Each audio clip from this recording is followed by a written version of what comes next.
How to use ZenBusiness website builder. In this video, I will guide you step by step on how you can use the ZenBusiness website builder.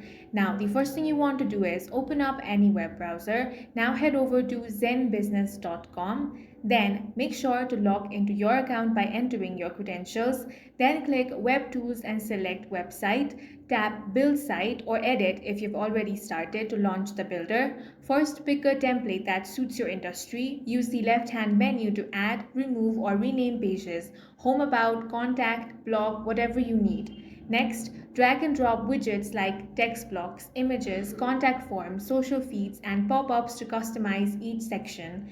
Double-click any element to edit text or replace photos. Then head to SEO options to add custom page titles, keywords, and descriptions so Google can find you. When everything looks polished, click Publish. Your site goes live instantly. Preview it on desktop and mobile to make sure it displays perfectly. And that's all for this video. If you found it useful, make sure to hit the like button and subscribe for more videos like this.